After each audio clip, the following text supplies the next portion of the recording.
What up, guys and ghouls, and welcome to another episode of Fright Mic. I'm Liz. I'm Sam. And this week we are closing out our Haunted Hotels month. Checking out. We're checking out. We made it.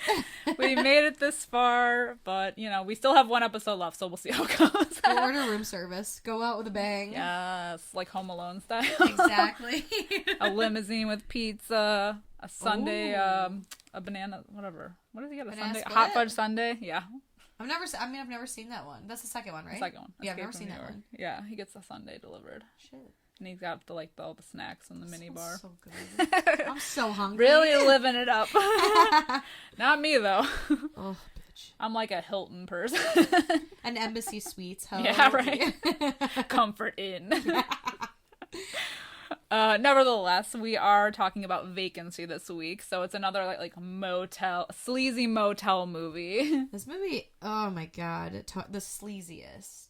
I like that though. I do too. I like if a horror movie is gonna take place at a motel, I want it to be sleazy. Yes. The dirtier, the better. I mean, motels are just inherently like that's. You know, they offer, like, the, quote-unquote 2-hour naps, you know? Oh, yeah. Like, where you can go and bang your hookers. There's definitely a dead person's head in the icebox. There's, like, a cigarette machine that But we ignore work. them. You're in the company of roaches. It says, like, free air. Free air. The only thing free here. Exactly. Honestly, they charge you for everything at hotels. Like, yeah. I remember when I was younger and we'd go to hotels and like they'd had like the water there and my parents were like, "Don't touch the water, don't drink it. It's like $10 a bottle." Or like the beer nuts. Yeah. You know, the bar stuff, and it's all like when you pick it up, it's like weighted so that way they know when to charge you. Right. So you can't like replace it. Fancy. Stupid. I don't even think do they even offer that stuff anymore? The last few times I've been at a hotel, they don't offer like free things in the room. Are we not rich enough? I was gonna say maybe I'm just broke. I'm like not staying at the right places. I'm shook that the Embassy Suites wouldn't offer me a complimentary mini bar. Yeah. Well, that's why when I see like these reality shows where like they're showing up at their hotel room and there's like a full meal. Yeah. Like a 4-course meal and like snacks and all these things. Even like those influencers who go on like trips and they're like they have like little care packages everywhere and like the towels are in the shape of something super elaborate and I'm like, man, like where's my welcome basket? Where's my elephant towel? I don't even get a towel. I have to ask for a towel. Right. Yeah, they give you the little washcloth and they're like, oh, that's not good enough. Right. You want to get like and one little bottle of shampoo that's not gonna last me like one wash. Honestly, who is that for? I have too much hair for that shit. It's definitely for like a businessman. Yeah. You know? Yeah. They don't cater to women with long hair. Oh, for sure. I mean, just women in general. Yeah. That's how I feel anyway. No, I believe that. Yeah. Yeah. But so this movie reminds me so much of Psycho. Yeah. Like, just not like necessarily the plot, but the roadside motel off the highway, off the interstate. The lone hotel. What is it? The concierge. Yeah. That's off. He's super weird and awkward, and like there's nobody else there. Right. Allegedly. Supposedly, allegedly. Yeah. Yeah, for sure. Even the rooms look the same. They said, let's do Psycho, but make it a snuff film. Yeah, a dirty Psycho. Exactly. But even the intro to this movie is very, like, Hitchcock. Mm-hmm. Actually, it kind of reminded me of, like, a spy movie. Ooh. Like, the opening credits. Yeah. Oh, yeah. You're right. With all the, like, I could words. See that. Yeah, For all sure. elongated. Mm-hmm. Yeah, but it's fun. Yeah. Actually, honestly, this movie reminds me of, like, an escape room, too. Like, yeah. Especially when they're in the thick of it, and they have to, like, try to get out without being seen and figure everything out, and, yeah. Into the thick of it. Yeah, literally. Yeah, it's true. And it's weird. This came out in 2007, but I don't know. Like, that feels... It's, like, one of those where it feels like this just came out not that long ago, but also it came out a million years ago. It doesn't feel like it was that long ago. Right. Yeah. I feel like this is one of those movies that exists in that, like, time in space where you're like, yeah, that was probably what they came out like. I mean, just like not that long ago. Like what? Probably like 5 years ago. Yeah. Like, I just remember seeing this in the theater. It didn't come out that long ago. Well, there's nothing in this movie that ages it, I don't think. I don't think so either, other than, like... Maybe the phone? They get, like, a cell phone? Or, like, a car? Their car... But they have, like, a BMW, right? Yeah. Yeah, you could... It doesn't really, like, have any telltale signs. Like, even their fashions, like... Yeah. They're all dressed pretty... Except for, Mason. Oh, Mason? yeah. Right? The hotel guy? The concierge? Yeah.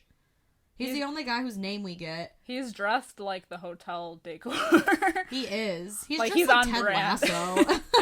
he's on brand with the establishment. It's wild. Yeah. Yeah, this couple, Amy and David. Yes. Right? Yes. They are, I mean... They're on the outs, man. What brings a couple closer together than just narrowly surviving being Death. movie stars?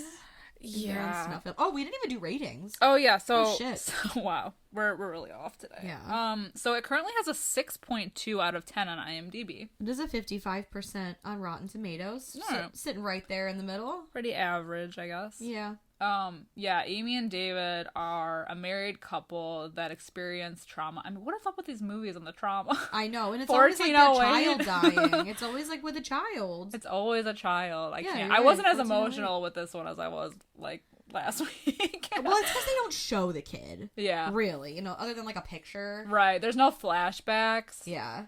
I guess the picture was sad. I don't know, and them talking about it was kind of sad. But yeah, so there's been some trauma. Their child, there was an accident, and their child died, which put like basically like the worst like strain on their marriage. Yeah. So now they're like basically on the outs. I think they had mentioned they went to like a wedding together or a gather. Or no, it was a birthday party or something, or a party, Yeah. a family party where they were trying to act happy basically before telling their family that they're gonna divorce. Yeah. And they were like, it was so weird seeing your mom and pretending like everything was all good and yada yada. Yeah. But yeah, they suffer car troubles. They come across this mechanic played by Ethan Embry. Ethan Embry! Oh my god. Like, I feel like I had such a crush on him in Vegas Vacation. I had a crush And on Empire him Records. in The Devil's Candy. Woof. Oh. Oh. Long hair. He's an artist. He's also in Cheap Thrills, which I know we haven't talked about here on the podcast. Yeah. But he's looking a little older, a little thicker in like a good way. Like, you know, he's like more muscular. built now. Yeah. He was like a boy in this. Right? And he's become a man since. Makes me sweat. And here's the thing. I mean, as in the great words of Elle Woods, I break for animals, but I feel like this was dramatic. This was very Yes. dramatic. He like did a full swerve and donut to avoid this whatever raccoon in the road. Yeah. It was a lot. Like, he was doing the most. It was like, oh my god, and just completely off the road. Yeah. So, and then I Very think dramatic. like, so they end up like finding Ethan Embry, who plays a guy only known as the mechanic, and he's like, oh, I think your fan belt's busted, but you know, like it should be fine. Like, I can try to fix it, and you know, whatever, it'll make some noises, but you're good to go. And then, of course, the car fails like a little bit down the road, so they're forced to come back, and the mechanic shop is near a sleazy motel. Yeah. Is it like something Pinewood. Pinewood Motel? Something. Yes. Yeah, something with the pines. Yeah. Which reminds me of that sleazy motel that I stayed in. Oh, yeah. Called the Evergreen. I mean, this is definitely the kind of motel. I mean, I feel like you should avoid all motels, but like this is definitely one that you avoid at all costs because the mold, the Yeah. death, the roaches. asbestos. Oh, when she touches the light and the roach. Ugh. Ugh. No. Yeah, well, even like the weird guy, like, how many red flags do you need? I understand, you know, like they had been driving a long time. He had gotten off the interstate when he wasn't supposed to, yada yada. He just wants to rest for a few hours. How many blaring red flags must be thrown in your face for you to turn away?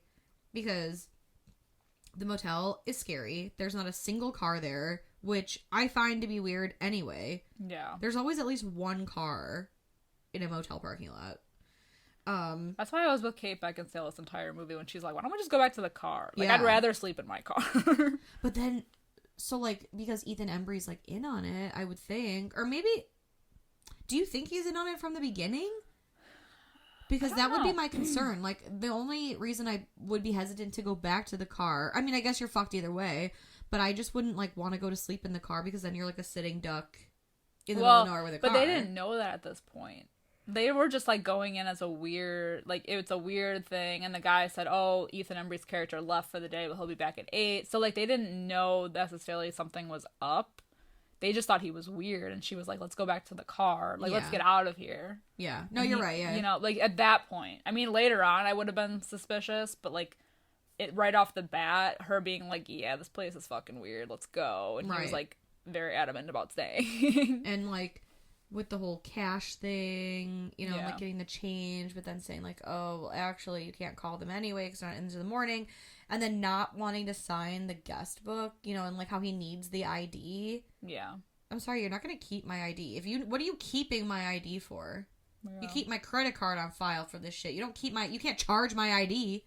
Mm-hmm. What are you going to do? Come to my house? Then you're on my property. Yeah. I'll shoot the shit out of you. I feel like they scan them now, no? Don't they scan your ID when you check into hotels? Shit, I have no idea. Yeah, again, I'm not even sure. Usually by the time I get to a hotel, I'm, like, exhausted. I'm just like, take whatever you want. Right. Shut up. Oh, my firstborn, here you go. Well, the last hotel I checked into, somebody else, like, had paid for it already because we were going down for a wedding. And then we just paid them back. Like, it was Luke's mom had put it, like, on her credit card. And I think they took, like, I don't even remember if they took Luke's ID or my ID. I honestly, I don't even know. We had been traveling. They probably all day. I think they scan it so that you don't, like, leave, that you don't, like, stay and give them, like, a fake ass card or something. I think, I don't know. I could be wrong. Yeah, like, just leave and or, like, if they need your information, if you, like, trash the room, maybe. It could be.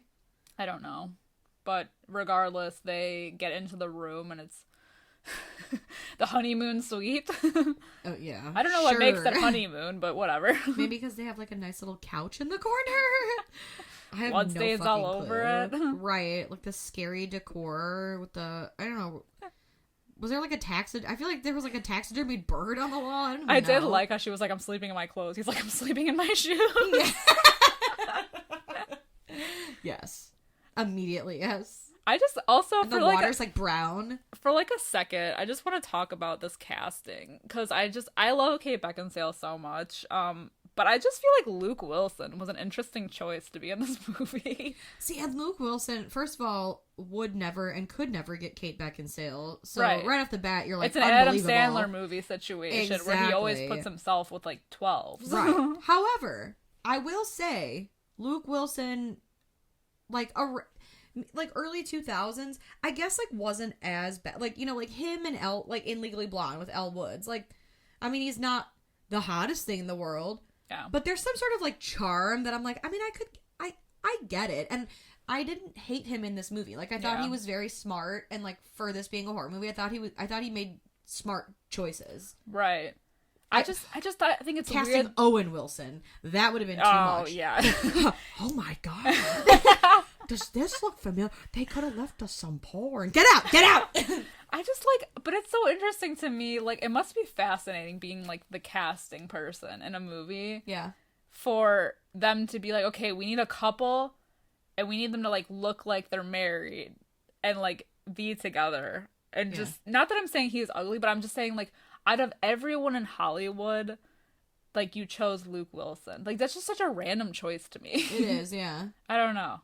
Was there, like a dry spell? Maybe. Not a lot of people wanted to be Kate Beckinsale was probably, like at the prime because she was doing, like, Underworld and all them. Yeah. But Luke Wilson was just, like, a wild card. Wild card, bitches! Luke Wilson said, let me throw my hat in this ring. I'll give it a shot. Apparently, he was hard to work with, too. Like, they didn't get along. So I guess maybe their animosity towards each other were... It played off. Right. You know, because they had to hate each other. And I don't know if he had, like, drinking problems, but she said that he would, like, come to set and he was, like, late and, like, still half drunk or hungover or whatever and was, like super off. Not prepared in the slightest. I guess I could see that because that's around the time when he started, like, gaining all that weight and, like, he kind of disappeared. Maybe. Has he been back to work since? I think so. I feel like I've seen him in something. He's always kind of randomly there. Yeah. He never left us. I mean, honestly, he's not my favorite He's Wilson. probably in a lot of TV. That's what happens. I feel like a lot of actors, when they start disappearing from movies, they like pop up in TV shows. Like Brendan Fraser. Although now he's going back into movies, but he disappeared and then he came back in TV shows. Yeah. And now he's coming back to movies. Thank God. Yeah, thank God. Although, Furry Vengeance, Brendan, I love you, but I cannot forgive. I cannot forgive. No, he's the in sins. Something. Isn't he in like a? He's gonna be in like a Martin Scorsese movie. No, I mean this was before he disappeared. Oh, okay. Because we still worked at the theater when Furry Vengeance came out. Because I remember a friend of mine. She was like, "We got to see the Brendan Fraser movie." I was like, "I think I'm okay with missing this one," and it was so bad that we both walked out. Yeah. But I didn't pay for it, so like, who cares? Yeah. He was running around in a Juicy Couture tracksuit chasing animals. You can keep it, Hollywood. You may keep that. But he's back nonetheless. I know. Thank God. But I'm pretty sure he disappeared into TV. Yeah. Good old Luke Wilson. And I do agree. This was definitely an odd choice. This was definitely, I mean, he's not leading horror man material. That's what I'm saying. He's not a leading man. Yeah. And again, like, for Legally Blonde, it works. Yeah, because he's like a character, but he's not the main character. Exactly. Like, Warner is the main guy. Right. Yeah. No, yeah. You're right. Yeah. But he's the guy that she likes that is right. with her. He's the sidekick. He's the side. He's this the is sniper like, from like, the side, you know? The I'll spotlight shoot my is shot. on him. Right. Yeah, there's not that many characters in this movie, and he's like a big one. But That's at least, true. like you said, at least he's smart. I mean, he goes in, he's like exploring the room. When he watches the tapes, he immediately puts it together where they are. Let me point this out, though, because I thought this was hilarious. So, Luke will, he pops on the VHS tapes, and he's like, "Oh, the least I can do is kill us some porn," whatever. But he watches several of the tapes before he's like, "Hey, honey, does this room look familiar to you?" And he does piece it together fairly quick. Like, I'll give it to him. It's not like they're, right. It takes him a long time. But, like, the lights are on and everything is, like, clearly visible. And I think he's popped in, like, 3 tapes at this point. Then later on, when that cop shows up, the lights are off in the room. He just happens to, like, pop in a tape and the thing works. And in the dark, he's like, "Oh, this is the room!" Immediately. Like, a split second. Yeah, he hasn't even been there that long. I know. And he's like, "Oh my God!" It's like, this cop is really on his shit. I was dying. And then he looks and finds the cameras right away, too. Yeah. Yeah, which is something that freaks me out because they make hidden cameras that are so small now that they hide, like, they can hide them anywhere.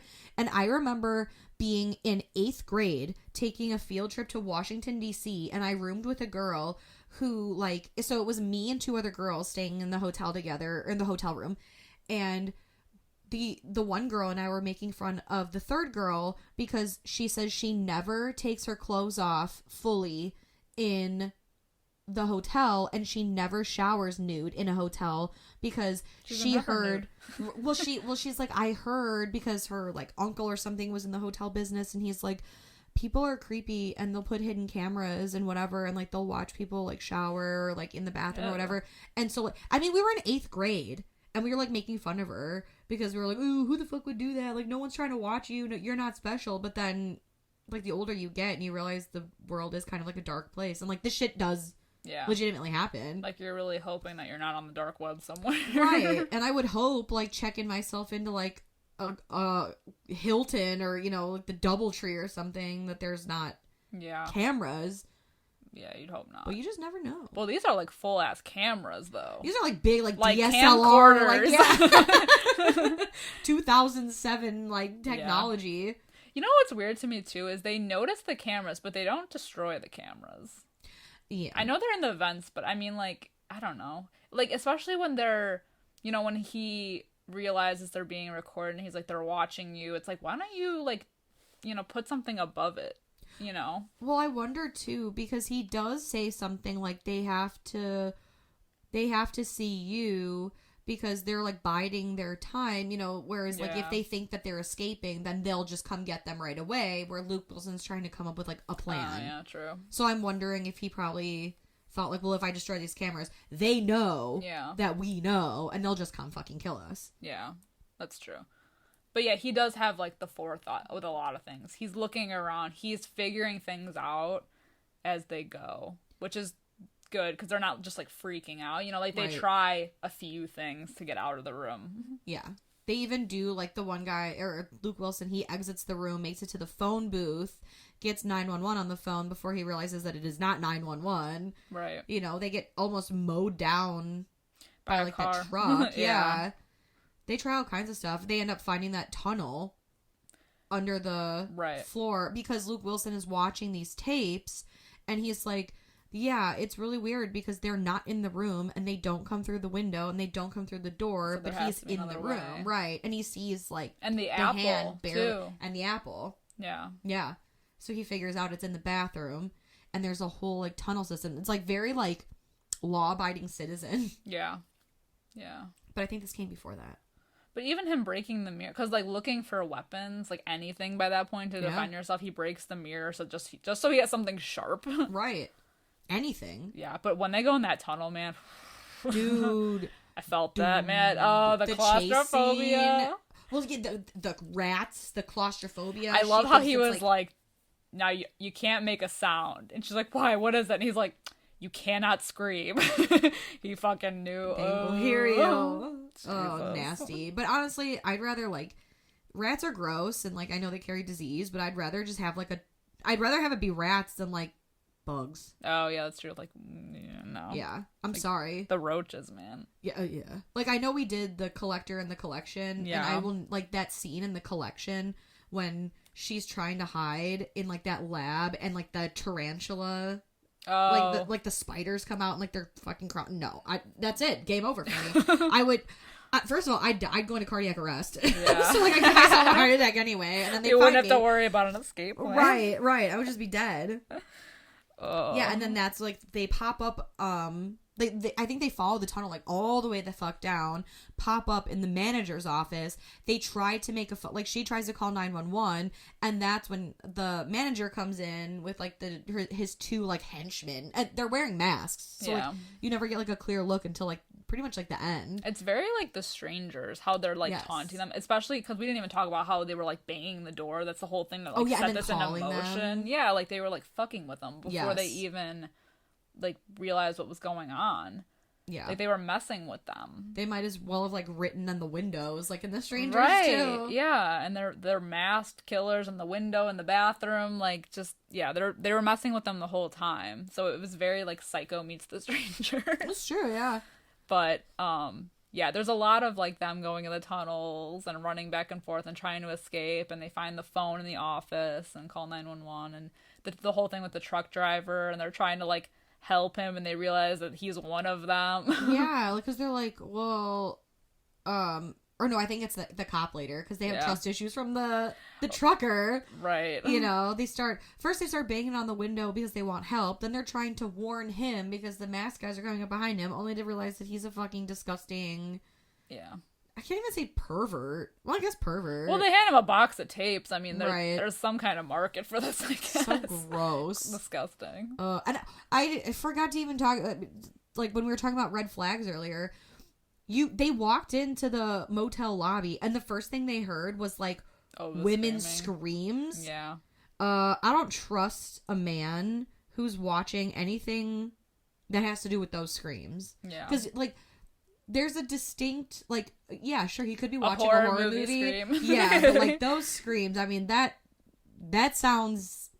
ain't right. Right. Immediately no. Yeah. Immediately no. And it keeps going. Like, it goes on. Yeah. Yeah. But yeah, so, like, they try to call, and then the manager comes in, they boot, scoot, and boogie on through the tunnels, and they do give themselves enough leeway, but that by the time the manager realizes, like, the phone is off the hook and, like, you hear 911, he takes the phone cord from the phone and he's like, they're under us, get the fuck down there. And when he sends his, like, cronies down there, it's almost like inhuman. Like the way that they're crawling. Fast they crawl. Mm-hmm. Like they've done this a lot. Like little creatures. Yeah. Like the things in like The Descent. And she keeps looking behind them, and we're like, oh god, they're gonna catch up to them, and they're like in a completely different part. But it's kind of cool too when they do get up and they're like running through room to room. Yeah. It's crazy. You'd think all the doors would be locked, but whatever. I know. Yeah, and the tunnel that they do go into leads to the mechanic shop. Yeah. And I mean, like, there's a lot of these moments in this movie that are just so, like, you know, because normally in horror movies like this, they make, like, the dumbest decisions, and they're like, what do we do? And, you know, all this stuff. But I did appreciate, like, in this moment, he's, like, Luke Wilson's trying to figure something out. They push the desk on top of the door to the tunnels, and she's like, they'll find us in here. And he's like, you know, he's like trying to come up with a plan. And she's like, well, what if they look here first? Because he's like, well, we want to make them think that, like, we can't try to run until they think we've already tried to run. And she's like, well, what if they look in here first? He's like, I don't fucking know. Like, I'm just doing the best I can. Which is, honestly, it's good. Like, he's good. He's good in survival mode, man. This is the kind of person that you want. I feel like if you were, like, in these situations, you want to believe that you would think like that, but I just, like, I don't know. Well, and it's so, like, you're so right, because it is easy on the outside looking in when you're not in any kind of imminent danger to look at the situation as a whole and be like, this would probably be the best route to take. Like, watching this movie, I remember even the first time I watched this movie, when he breaks the glass in the window in the bathroom, I thought immediately, I was like, I would peel, like, a piece of fabric off and, like, hang it from the window to make it look like I climbed through. And that's what he ended up doing. Yeah. But again, I'm not in any danger watching this movie. Right. You know, like, you as a horror movie watcher aren't in danger. And you get to, like, we're third person. Right. We see everything as it's, like, playing out on all sides.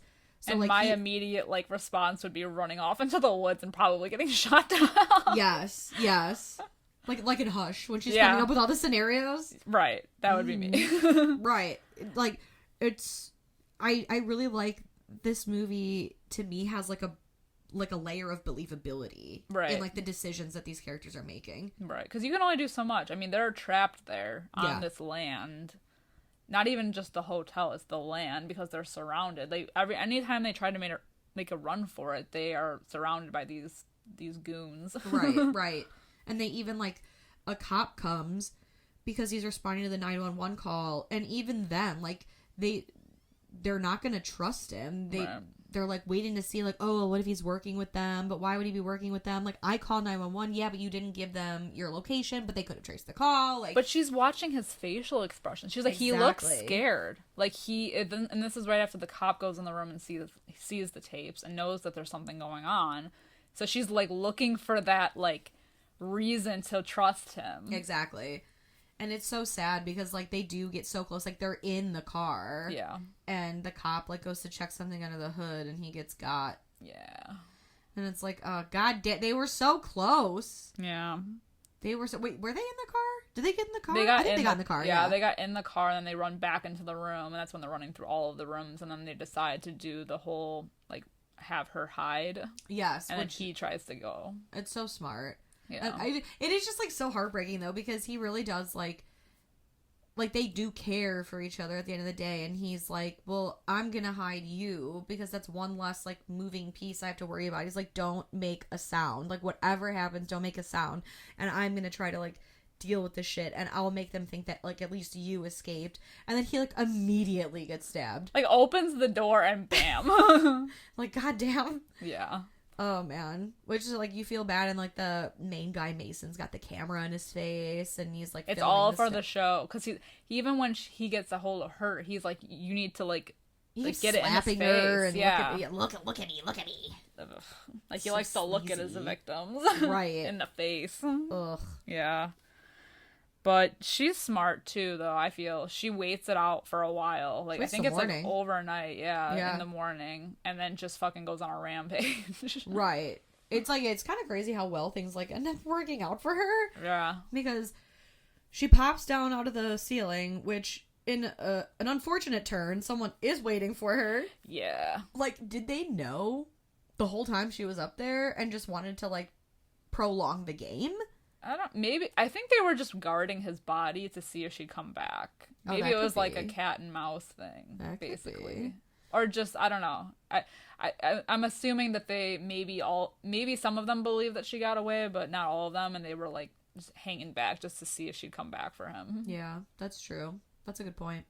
But you never know. I don't know. Or it was just for the scare factor of her walking away with somebody standing behind her. Right.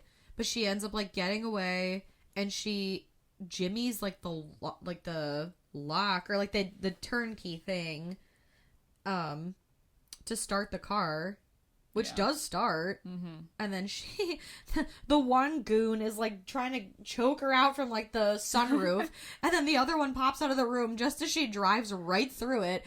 So she kills the guy in the sunroof like on impact, and then she rams the other goon into the wall, like he's like sputtering blood and he's like dying, and the chunkier guy hanging from the car, like the sunroof, like his mask is like hanging.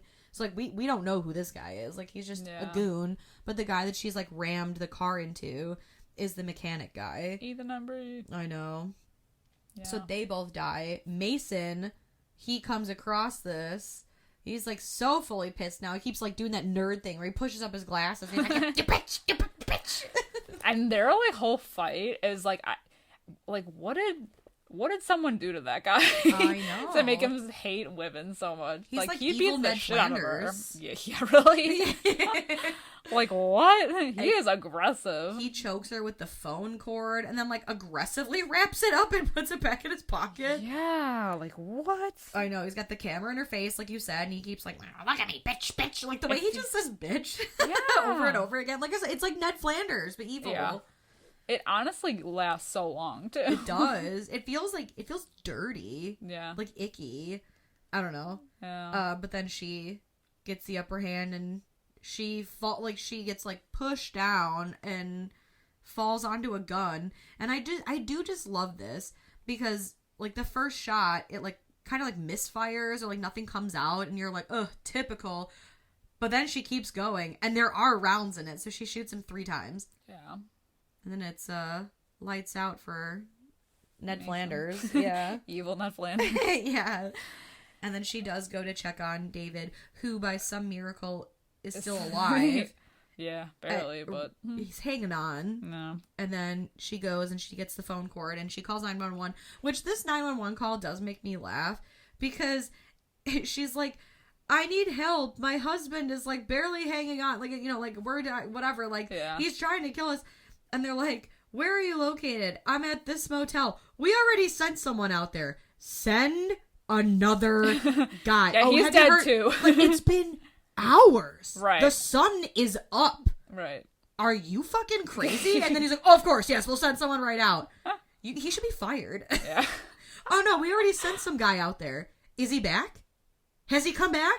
Can you call him on the radio right now and confirm he's still alive? Exactly. Send someone else. Oh my god. But yeah, that's it. That's the end. So I'm glad that they make it out. It's almost as bad as, what was it, P2 with the elevator? Yes. The elevator guy. Yes. Oh my god. Look, some of these like incompetent assholes. I know. And I get that they're like movie incompetent. I know, but it's like in the face of danger. Like it wouldn't happen like that. No, you'd be on hold for like 15 minutes. That's the real tea. True. But like, and you think like, wouldn't they have sent like once that police officer didn't come back? Yeah, you'd think they'd send like backup in. Right. Or like check. They have to check in, I think. I feel like they would have to. Yeah. You know, they couldn't get him on the radio, so like they send more people. Yeah. You know? Yeah, and especially it's kind of weird. I mean, it is off of, like, an interstate, like, in the middle of nowhere, but you think, like, if you got a phone call, like, they're killing, because he does, like, when they finally talk to him, like, you know, they're like, oh, they're after us, they're killing us, like, you'd send more than one cop. Well, right. It's just weird. Because, like, even when you see people get pulled over, like, on the side of the road, I feel like 9 times out of 10, when I, like, come across someone getting pulled over, there's 2 squad cars. Yeah. Like, the last time I remember getting pulled over, I think I was like just about to turn 21. I was coming home from the gym and was just like, you know, I was doing a little too much over the limit. And it was one guy that initially had showed up, but by the time he came back to the window to give me my license, a backup squad had already come and asked him if he needed backup. Do they not have, like, 2 cops in a car? Or is that just in movies?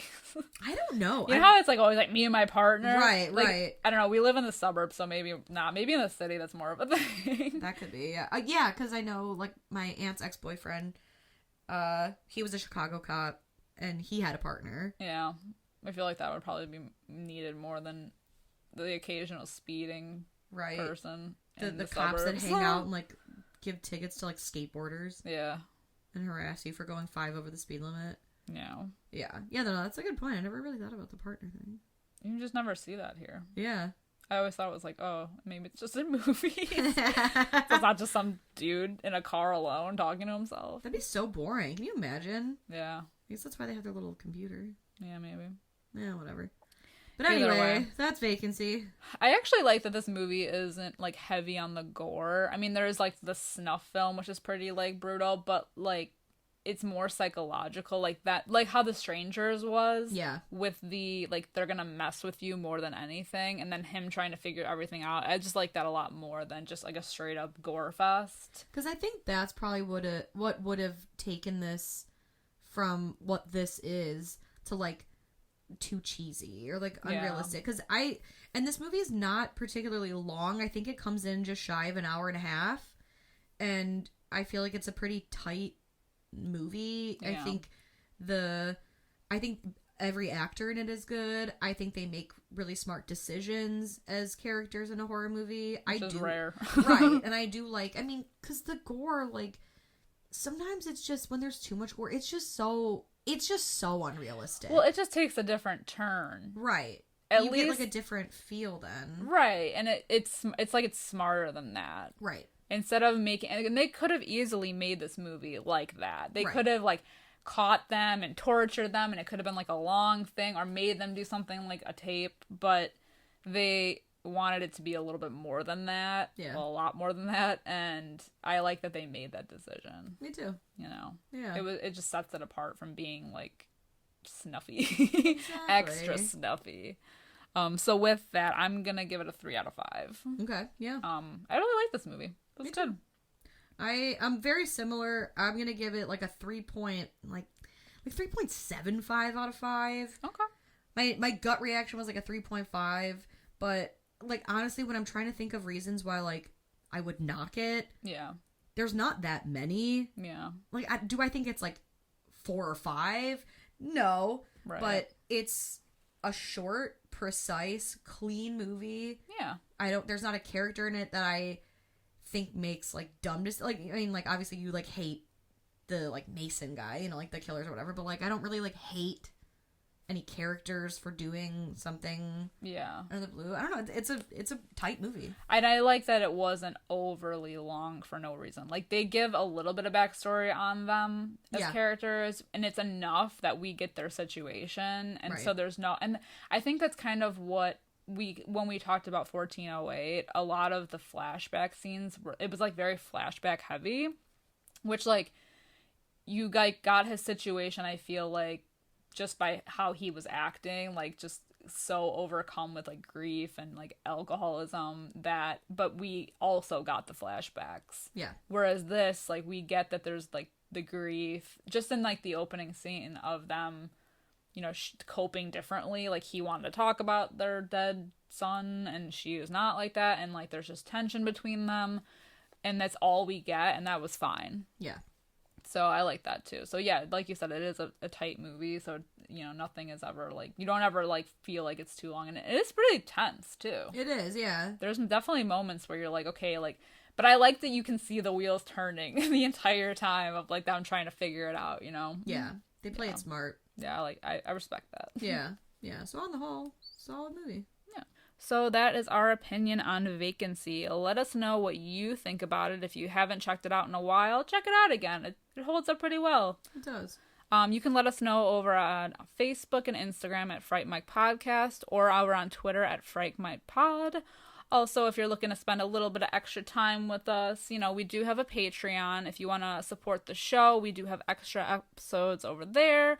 We do new movie reviews. We do fun little like topics in horror, more than just, just talking about certain movies, just broad subjects. We like to have fun. Yeah. We like to party. More fun. Yeah. And then, of course, if you don't mind giving us a 5-star review wherever you are listening, especially Apple Podcasts, and now Spotify has the option to do ratings, we would truly appreciate it to help us get our podcast out there to more people like you. Yeah, grow the share, like, follow, grow the little Fright fam. Yeah. So we're looking forward to next month, and we'll see you then. Until next time, I'm Liz. I'm Sam. Rest in peace.